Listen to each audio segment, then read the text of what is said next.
He's a good kid, isn't he? At a cost of over $20 million, Memphis Belle is by far the biggest film to come out of Britain this year. The subject of the movie is America's World War II bomber pilots on a flying mission in Europe. Now, with the current Gulf crisis, a film like this could be appropriate, but an invasion of actors is quite different. Our Amanda de Cabernet went to see what happened when the film industry invades Smallsville, UK.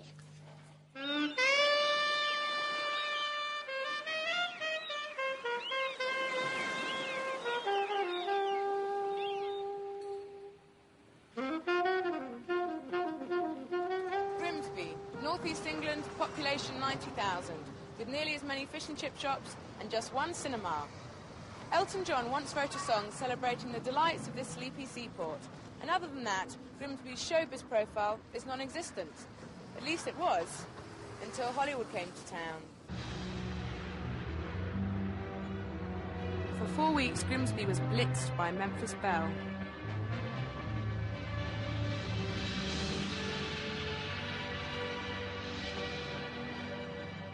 A 300-strong production crew invaded the area, occupying the town's 4 major hotels, and sightseers packed the pubs to catch a glimpse of the stars.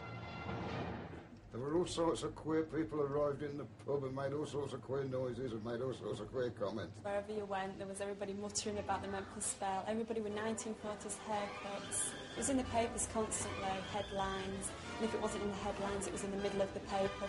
Caterers demanded 3,000 sausages and 5 tons of beef from local butchers. Local chemists reported an increase in the sale of red lipstick, and flying jackets were seen everywhere. They asked me to cut 500 men's hair, all 1940s styles, and I had to take my annual holiday leave to do the job, which was very, very tiring, and I lost a whole stone in weight. Not only was backup provided by local services, but a seemingly endless queue of extras hoping to get one of the 800 roles encircled the town hall. First morning there, it was, well, there was 300 people stood there. He read the 6 names off his sheet. He said, like, these 6 to stand to one side. He said, you are now the football team. And we were soft baseball players. Propeller dodgers. Drunks in the toilet. Bomb loaders. I wanted to be in it because I've always been interested in films and film stars, and there's never been anything like this before in this area, and I think it's the only chance we'd ever have to do it. So I just took one look in the hangar, and it was just, yeah, absolutely breathtaking. Yeah, everybody milling around. Yeah, I just didn't expect it. I'll be here in sunshine or in shadow. Oh, Danny boy, I love you so.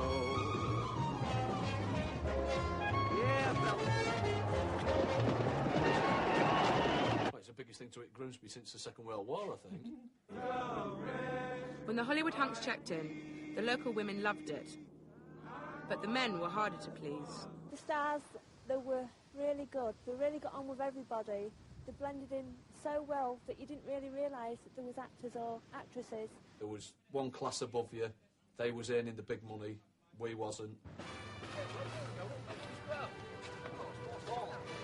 We invited some of the Grimsby extras to a special screening of Memphis Belle, where we found out what they thought of the film. Well, just watching it just now, the film, it's not the film that I'd rent from a video shop. Matthew Modine should go back to selling furniture, basically. We were the drunks in the toilets where we had to come in and sort of stagger over to one of the urinals and actually make all groaning, gurgling noises. But after seeing the film, they cut that piece out. I don't know why. I thought that definitely deserved an Oscar. It's something to look back on. Got all my photographs, and we'll be able to eventually get the video and say to my kids, that's me, that dot in the background is me.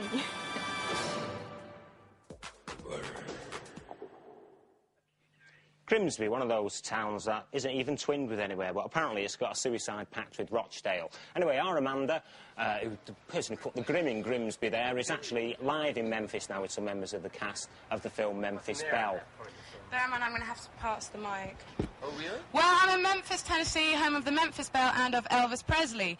And I'm here to talk to 3 guys who star in the movie Memphis Belle, which is the biggest British film made this year. I've got Tate Donovan, Billy Zane and Eric Stoltz. So, Eric, No, stop waving now, tell me. Considering the current situation in the Gulf, do you think that this film is going to be timely? Oh, God. I don't know. I think it would be tasteless of me to try and exploit a dangerous world situation to promote a film. I think we have a good film and it has nothing to do with the Gulf situation. And that's it. Hey, a bit of a rainstorm there on satellite, so we'll be back after the break. See you then.